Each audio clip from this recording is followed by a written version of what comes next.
नमस्कार, मैं हूँ आयुषी शर्मा और आप देख रहे हैं आंखें न्यूज 24। कर्नाटक राज्य इन दिनों सुलग रहा है। उडुपी के सरकारी स्कूल में हिजाब पहनने से रोकने को लेकर उठा विवाद अब पूरे राज्य में फैल गया है। इसकी आंच देश के दूसरे हिस्सों को भी प्रभावित कर सकती है। क्या है पूरा मामला, देखते हैं इस रिपोर्ट में। कर्नाटक में छात्राओं के हिजाब पहनने को लेकर शुरू हुआ विवाद थमने का नाम नहीं ले रहा। उडुपी के एक सरकारी कॉलेज से शुरू हुआ हिजाब विवाद कल राज्य के कई हिस्सों में फैल गया। प्रदेश में कई स्थानों पर फसाद हुए, अनेक स्कूलों में छात्राएं आमने सामने आ गए। उडुपी, शिमोगा, बागलकोट में झड़प और पथराव की खबरें आई और स्थिति को नियंत्रित करने के लिए पुलिस को बल प्रयोग करना पड़ा। बढ़ते हुए तनाव को देखते हुए मुख्यमंत्री ने 3 दिन तक कर्नाटक के सभी स्कूलों और कॉलेजों को बंद करने के आदेश दिए। इस बीच मामलों की सुनवाई कर रहे कर्नाटक हाई कोर्ट ने भी छात्राओं से शांति बनाए रखने की अपील की है। यह विवाद तब शुरू हुआ जब उडुपी के एक सरकारी स्कूल में समुदाय विशेष की छात्राओं को ड्रेस कोड का पालन करने की नसीहत देते हुए बुर्के में कॉलेज आने से रोका गया।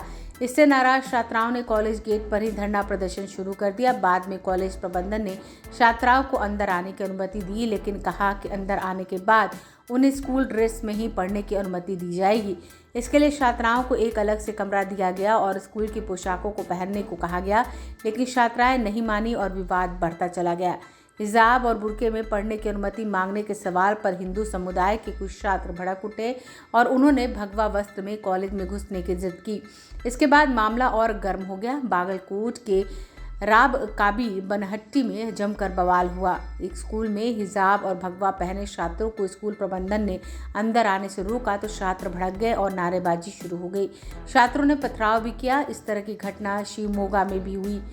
विजयपुरा, बांजिया, गणाग, दक्षिण कन्नड़ा, दावणगेरे और चित्रदुर्ग में भी इसी तरह की हिंसा हुई। उडुपी में स्थित MGM कॉलेज में भगवा गमछा ओढ़े विद्यार्थियों और हिजाब पहने छात्राओं के 2 समूहों के एक दूसरे के खिलाफ नारेबाजी की।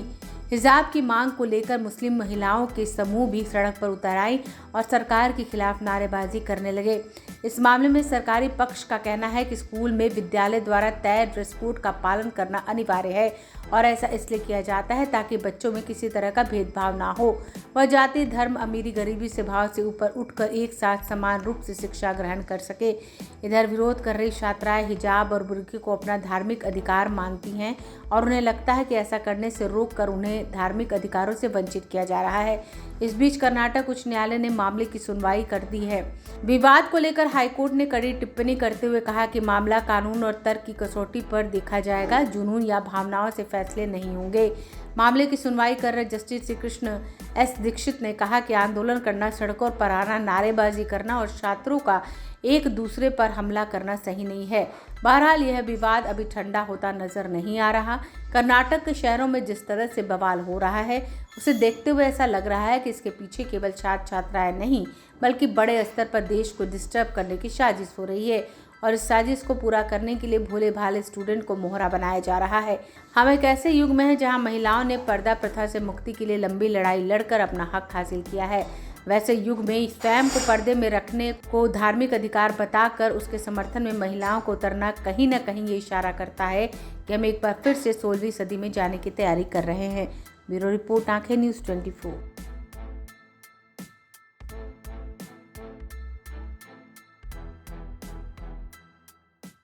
अगर अब तक आपने हमारा चैनल सब्सक्राइब नहीं किया है तो जल्द से जल्द उसे सब्सक्राइब कर ले और तमाम खबरों के लिए देखते रहें आंखें न्यूज़ 24, नज़र हर खबर पर। क्या आप पत्रकारिता के क्षेत्र में अपना कैरियर बनाना चाहते हैं? तो आज ही Royal Ashoka Institute of Mass Communication and Journalism में अपनी जगह सुनिश्चित करें। आर्यभट्ट ज्ञान विश्वविद्यालय पटना से मान्यता प्राप्त 100% प्लेसमेंट के साथ royal Ashoka Institute of Mass Communication and journalism नामांकन जारी है। हमारा पता है DS/16 गायत्री मंदिर के समीप, कंकड़ बाग, पटना 8,20,000। आप हमें संपर्क भी कर सकते हैं। हमारा मोबाइल नंबर है 9955456126।